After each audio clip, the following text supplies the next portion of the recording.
दासान्दि MCLA BPF नि दं जेम्स बसुमतारी किन्तु बिथाङा MCLA जानानै दंब्लाबो बे निसिमा समस्तियाव बिथाङा कुनु पद्धतिबाबो कुनु खारनावबाबो बिथाङा जेबो रायजोनि मोजां खामानि मावनो हायाखै। बिथाङा गावनि बेथनखौ लानानै गावनि नखर संसार सालायनायखौ दैदेनगासिनो दङ। रायजो राजाफ्रा जौगानाय लुबैदोंमोन, बिथांनिफ्राय जेबो जौगाथायनि हाबाफारि मावनो हायाखै। दा बिथांमोना दा गभर्नमेन्टआव दं हिसाबै रायजोनि आंखालफोरखौ सुफुंनांगौआ बिथांमोननि दायित्व। मा मोनदों बिटिसिनि मानसिफ्रा आन्दोलन खालामनानै दिनै मा मोनदों? बे आदा निर्मलनि माने बेथननि सायाव न'आव बाहायनाय गावबो मोनथियो फिसा फोरोंनायाव बेसेबां थाङो। दिनै बिटिसि गभर्नमेन्टनिफ्राय आं दहायनो बुंबाय डेमक्रेसिखौ हत्या खालामदों। आसामाव दिनै अपोजिसन दंब्लाबो UDF ब्लाबो दिनै कंग्रेसब्लाबो थाइसे थाइनैखौ मोनो खामानि मावनो होयो, सुबिदाखौ होयो। दिनै जोंनि बिटिसि गभर्नमेन्ट बिटिआर गभर्नमेन्टआ होगौमोनब्लाबो बेफोरबायदि मानसिनि थाखायनो गोजौ लेभेलनि मानसिफ्रा जोंनो होनो हायाखै। गोदान बोसोरनि बैसागुनि गोदान बोसोरनि बयबो जोंनि आसामनि माहारिफोरनो आंनि अननाय आरो खुलुमनायखौ जासिबाय।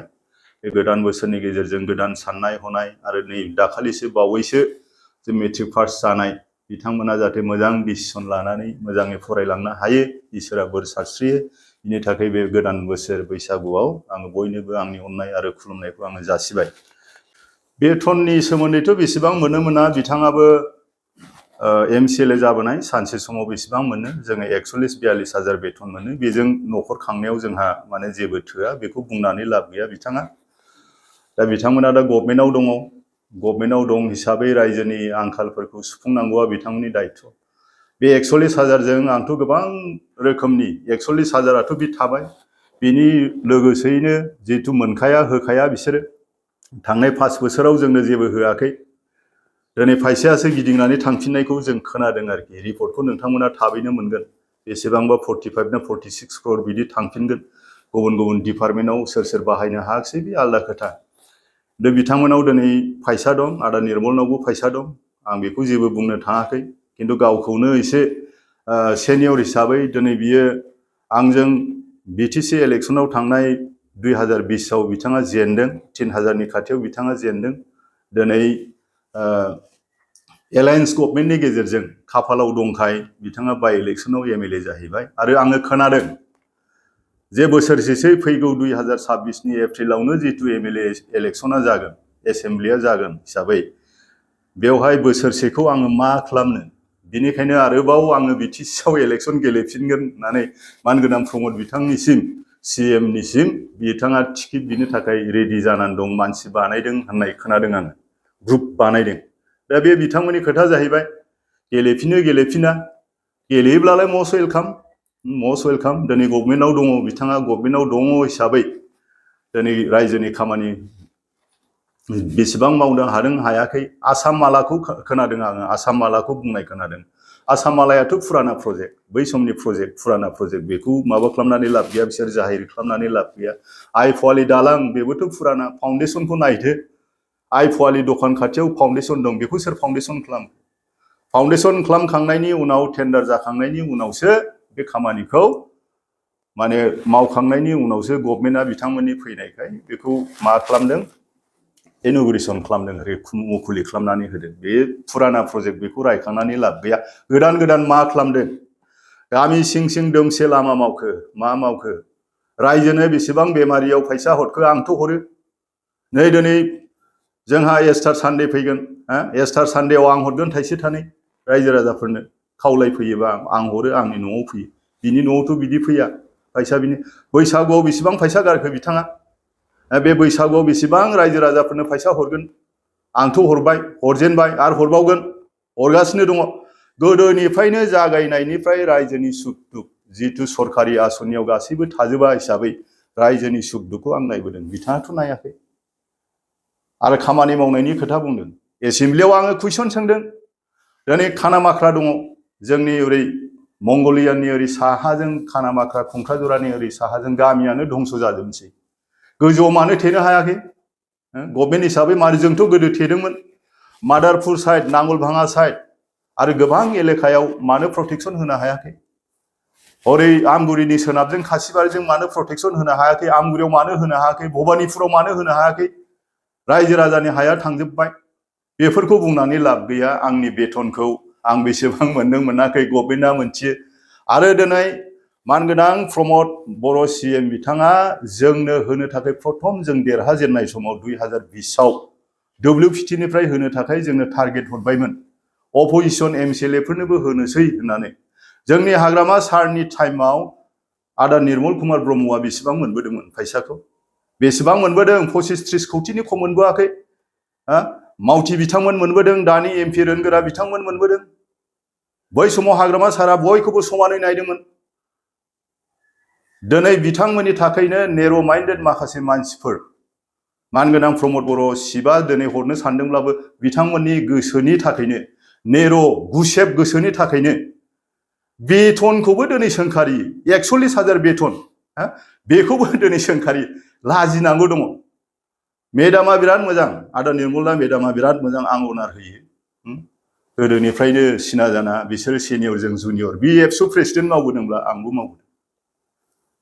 दिनै बिदि बुंनो बिसोरनि खुगानिफ्राय समाया, आरो जोंनि माखासे अपोजिशनफोरनि लिडारफोरनि खुगानिफ्राय बिदि बुंनो समाया, नोंखौ आंखौ बखिनो समाया। नोङो मा मावनो नागिरदों? मा मावनो नागिरदों? नोंनि BTC बासिनि थाखाय, गुबुन गुबुन जाथिफोरनि थाखाय, मुस्लिमफोरनि थाखाय मा मावनो नागिरदों? नेपालिफोरनि, गुरखाफोरनि थाखाय मा मावनो नागिरदों? गुरखाफोरनो दिनै हा होनो नागिरदों। Must welcome, must welcome. किन्तु मानि हर हराव थाखोमा थाखोमा नै इटु करक, इटु करक, इटु करक, इटु अपेन बयनोबो हो।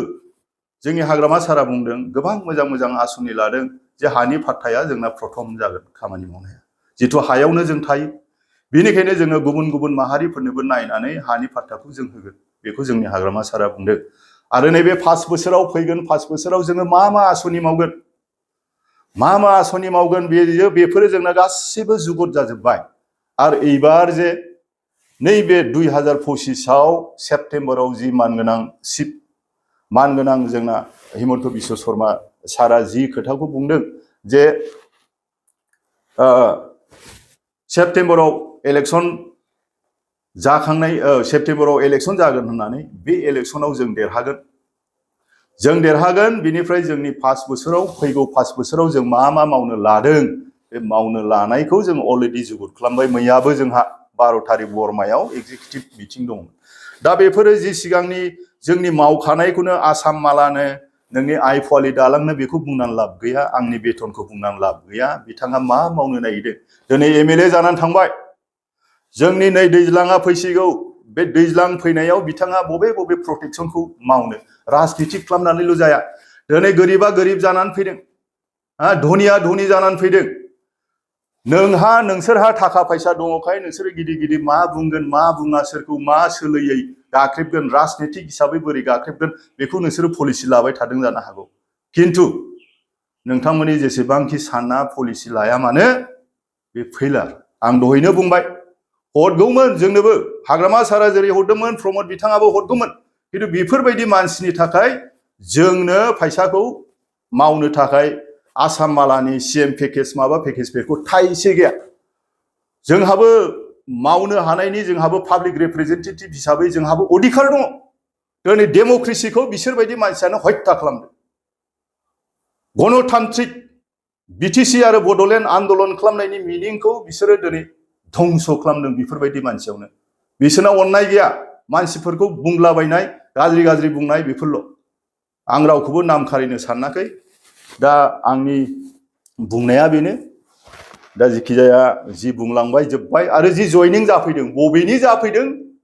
ओरैनि मानसिखौ ओरै लानानै थाङो, ओरैनि मानसिखौ ओरै लानानै थाङो। बेबा बबेनिमोन? जोंनि लकेलनि मानसिफ्रानो सिनाया। सासे सानै थानो हागौ, बे आलादा खोथा। गारि गंसे लानानै फैदोंनो। दा बे बिथांमोना मा मावनो सानदों?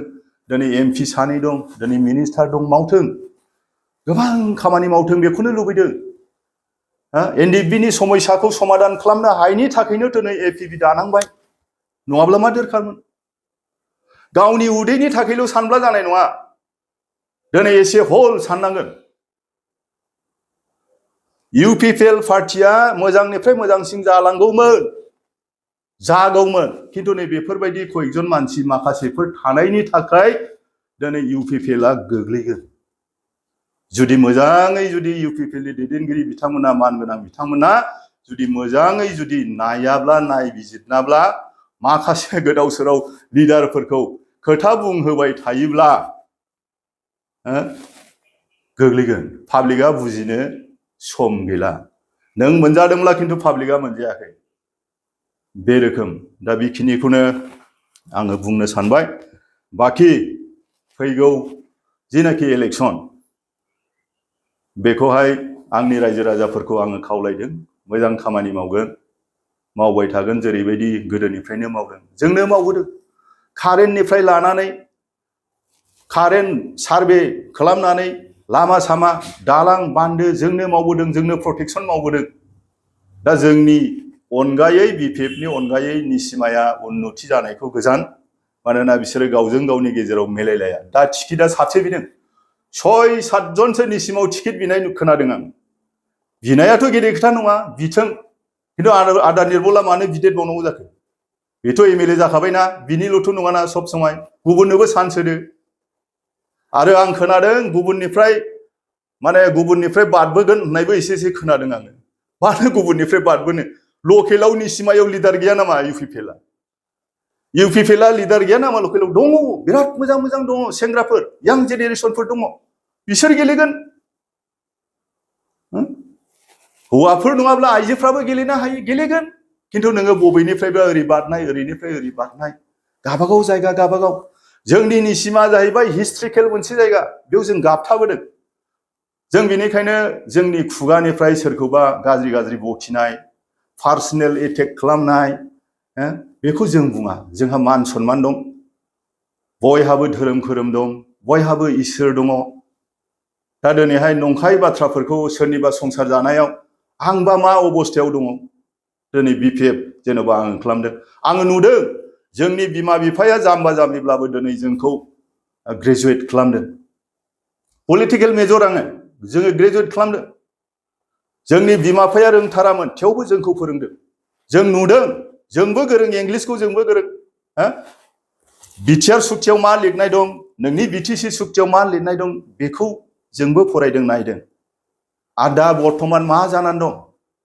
गोजौआ गोजौ जौगालांबाय गाहाया गाहाय नामायलांबाय पार कापिटा इनकामा बेसेबांबा गाहायाव नामायबाय जोंनि टाइमाव 12%मोन दिनै 9% गाहायाव गोग्लैनानै 3%आव बिटिसिनि पार कापिटा इनकामा दं होननानै आङो माखासे रिसर्सनिफ्राय आङो गोरों गोरानिफ्राय आङो खोनादों आरोखि रायलायनायाव बाजारफ्राव फैसा गैला साहा दखानफ्रा दिनै थैलांनो हमबाय नेग्रायाबो खालि गावसिनि जब कार्डखौल' गुबुनफोरनि जब कार्डखौ डेट खालामजोब्बाय दासो नै माबा खालामफिनगासिनो दङ फोथांफिनगासिनो दङ दिनै आइवाइ न' खेबनायनि पिएमएवाइ न' खेबनायनि फैदों जिबिकाफोर खेबगोन बेवहाय थाफादों बयबो थाफानो हादों बिथांमोनाबो थाफादों जोंनाबो थाफादों बेयो जायानो गभर्नमेन्ट फैगोन बेनो होगोन बेथ' गोदोनिफ्राय नों थाब्लाबो आं थाब्लाबो थायाब्लाबो बे न'खौनो मोनखानांगौ दंखायो बेजों नों राजनितिक दिनै खालामदों अरुणोदयजों नोङो राजनितिक खालामदों जेयाव क्राइटेरिया मेलायिफोरखौनो नोंथांमोना होनानै दिनै माखासे उइद' जाम्बा जाम्बि गोरिब डिसेबोल मानसिफ्रा नै बै स्किमनिफ्राय बन्सित जादों बिनि अनगायै मा होदों मा मोनदों बिटिसिनि मानसिफ्रा आन्दलन खालामनानै दिनै मा मोनदों जेरैबायदि खोथा बुंदोंमोन मोजां मोजां खोथा बुंदोंमोन आं बेफोरखौ बुंथ'ला बांद्राय आं सिङाव हाबला जिखुनु जा आं फैयामोन निउसाव खिन्थु बे आदा निर्मलनि बेथननि सायाव न'आव बाहायनाय गावबो मोनथियो फिसा फोरोंनायाव बेसेबां थाङो दिनै बिटिसि गभर्नमेन्टनिफ्राय आं दहायनो बुंबाय डेम'क्रेसिखौ हत्या खालामदों आसामाव दिनै अपोजिसन दंब्लाबो इउडिएफब्लाबो दिनै कंग्रेसब्लाबो थाइसे थाइनैखौ मोनो खामानि मावनो होयो सुबिदाखौ होयो दिनै जोंनि बिटिसि गभर्नमेन्ट बिटिआर गभर्नमेन्टआ होगौमोनब्लाबो बेफोरबायदि मानसिनि थाखायनो गोजौ लेभेलनि मानसिफ्रा जोंनो होनो हायाखै दा आं बेखिनिखौनो बुंबाय गोजोन्थों